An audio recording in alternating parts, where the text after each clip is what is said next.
Guys, we got Shelley Fabares, who made 3 films with Elvis Presley. Girl Happy, Clambake and Spinout. And the way that she describes Elvis Presley as a human being, as a person, is just beautiful. I absolutely love this interview. Let's all listen to Shelley talking about Elvis Presley. She has a fascinating way of describing Elvis, the man. I was asked to come out to MGM, and they cast me in the first movie I did with Elvis Presley as his leading lady, and it was called Girl Happy in 1964. And then we made... You were his leading lady? Yes. In Girl Happy? In Girl Happy, yes, I was. Cynthia Fox. You don't remember all the names you play, but some you do. What was it like to work with Elvis Presley? What a great question to ask. What was it like to work with Elvis Presley? Could you imagine being a leading lady in a film with Elvis Presley, the most famous man, the best looking man on the planet? Let's keep listening, guys. It was absolutely fabulous. It was an extraordinary experience.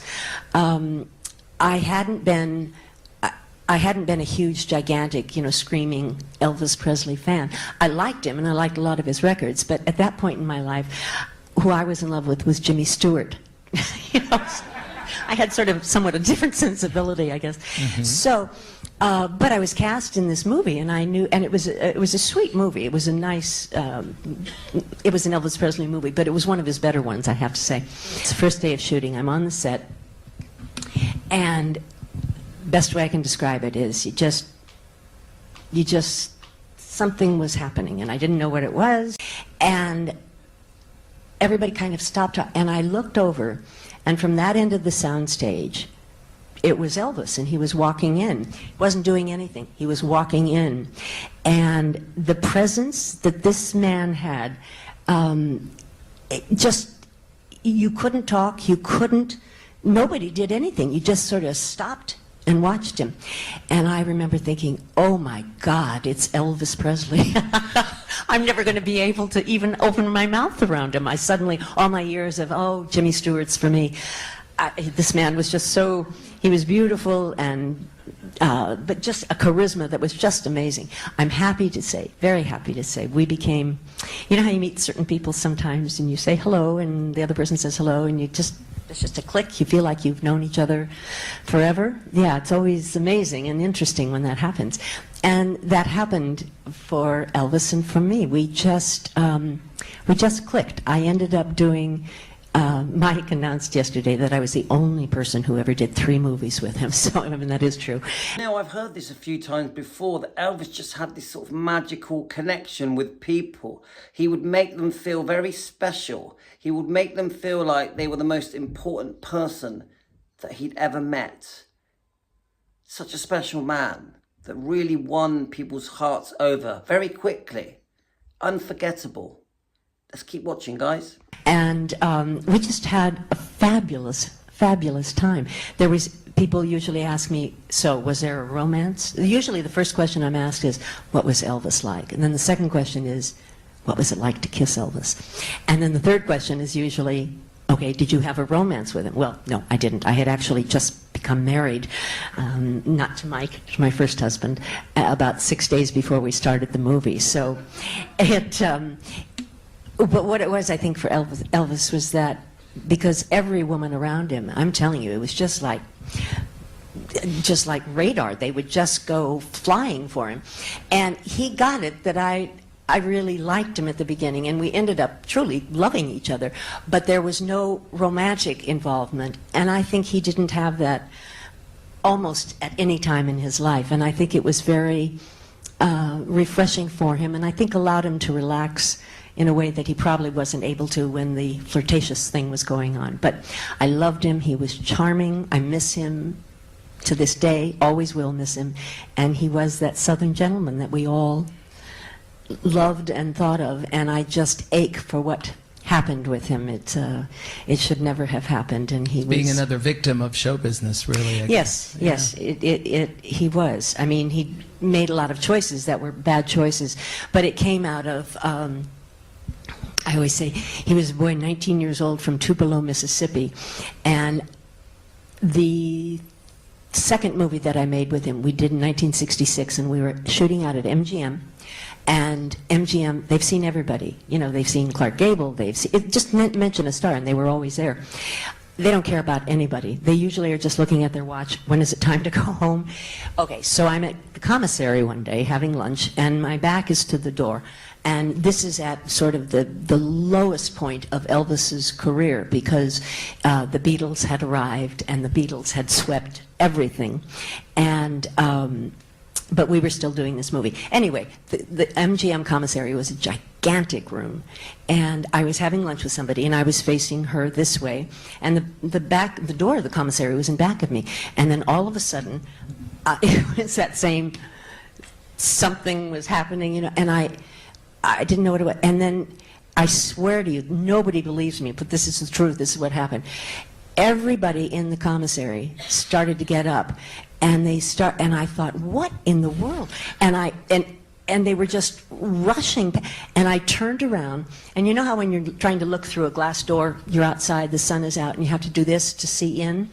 Well, it was Elvis, and he was looking in, and he was seeing in, and all of the people at the MGM commissary, were running to the door to get to him, and you saw him, you know, just see them, and then he just disappeared. So I've always thought, here he was at the lowest point of his career. He's been taken over by the Beatles, et cetera, and this commissary, which had to have, I don't know, 700 people in it, went racing after him. What was it like to be a 19-year-old boy from Tupelo, Mississippi, and have that happen only 10 times more, 100 times more? Oh, I love that story, but I'm not surprised at all. Elvis had this effect wherever he went. Wherever Elvis went, he was surrounded and mobbed. Even celebrities couldn't take their eyes off him. He almost, I hate to say it, but almost didn't stand a chance to survive that. It was such an unreal, out-of-world experience, and I don't think anybody can understand it unless it happens to them, you know. I mean, I saw it, but it's just hard to imagine. But I loved him, and I still love him, and I miss him every day. Great words from Shelley. I love him, and I miss him every day. And so do millions and millions of fans around the world miss him every day, and have done for nearly 50 years. I love this interview from Shelley.